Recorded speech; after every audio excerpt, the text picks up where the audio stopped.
Headlines के बाद अब चलिए खबरों का रुख करते हैं। डेमोक्रेटिक पार्टी की राष्ट्रपति पद की उम्मीदवार कमला हैरिस और उनके रिपब्लिकन प्रतिद्वंदी पूर्व राष्ट्रपति डोनाल्ड ट्रंप मतदान के लिए चुनाव प्रचार बंद होने से पहले कोई भी मौका नहीं छोड़ रहे हैं। दोनों नेता देशवासियों से अपने लिए समर्थन मांग रहे हैं, व्हाइट हाउस भेजने की भावुक अपील कर रहे हैं। आपको बता दें कि अमेरिका में 5 नवंबर को राष्ट्रपति चुनाव होना है।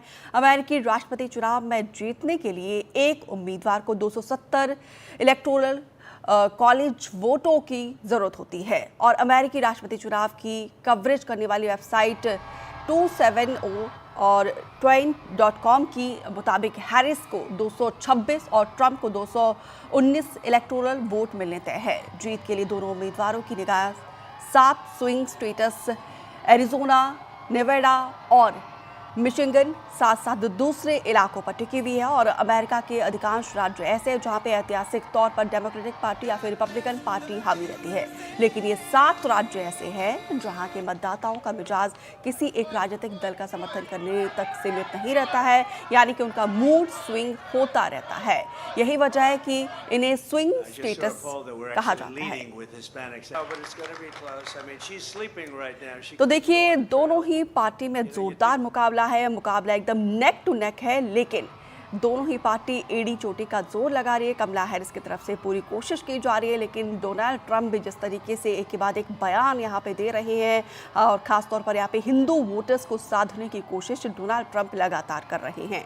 तो मुकाबला एकदम नेक टू नेक है और एनडीटीवी भी लगातार इस पर विशेष कवरेज कर रहा है।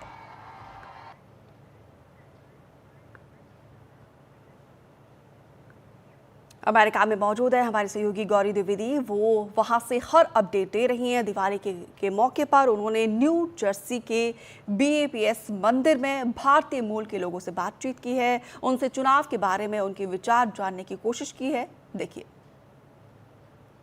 इंडियन अमेरिकन, भारतीय अमेरिकन समूह का कि उनके जो मुद्दे हैं, उनके जो चैलेंजेस हैं, उनकी जो प्रायोरिटीज़ हैं, उनको किस तरह से अमेरिकन पॉलिटिक्स में आगे लाया जा रहा है। वो issues India, USA, Hindus, South Asian community, वो issues are always the same.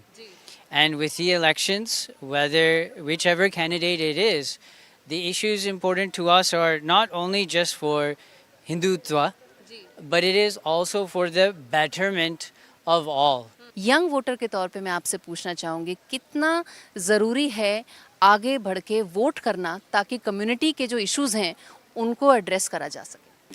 You know, voting is important. It's your vote matters, whether which side you vote for, but it counts. It's your right as a human being to choose what issues are important to you, और वो issues पे आप select करते हैं ना कि वो आगे कौन आएगा, कौन हमारे issues को देखता है नहीं देखता है. So it's important to get out and make sure your voice is heard. आपको क्या लगता है कि भारतीय अमेरिकन समूह के बारे में कौन ज़्यादा समझता है और कौन जो इश्यूज हैं उनको बेहतर हैंडल करने में सक्षम है?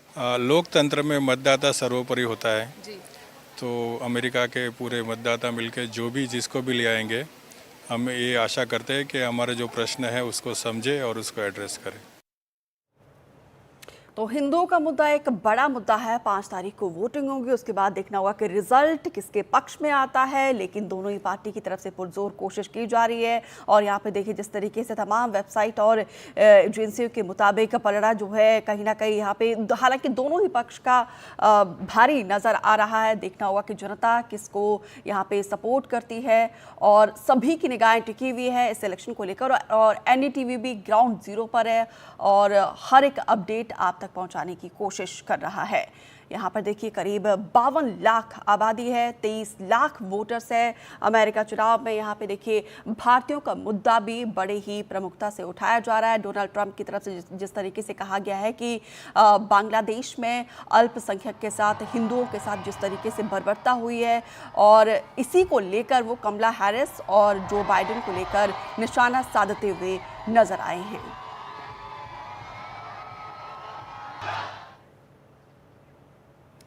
तो देखिए यहाँ पे अमेरिका में भारतीय करीब 52 लाख आबादी है और करीब 23 लाख वोटर्स हैं और दूसरी सबसे बड़े प्रवासी है। तो देखिए 5 नवंबर को मतदान है, मंगलवार का दिन है, देखना होगा किसका मंगल होता है इस दिन। और सर्वे में ट्रंप और हैरिस के बीच कड़ी टक्कर है, एकदम मुकाबला नेक टू नेक है। महत्वपूर्ण स्विंग राज्यों में टक्कर और भी ज़्यादा स्विंग स्टेट्स में है। और यहाँ पे उत्तरी Carolina, Georgia, Michigan, Arizona, Nevada, ये तमाम ऐसे हैं स्विंग स्टेट्स है। यहाँ पे देखना होगा कि इन यहाँ के लोगों का किसको समर्थन मिलता है, क्योंकि ये कहीं ना कहीं महत्वपूर्ण भूमिका निभाएंगे। नतीजे आने से कई हफ्तों तक यहाँ पे वक्त लगेगा और 20 जनवरी 2025 को शपथ ग्रहण होगा। तो 20 तारीख का वो सबसे अहम दिन, और लेकिन 5 तारीख को वोटिंग होने जा रही है।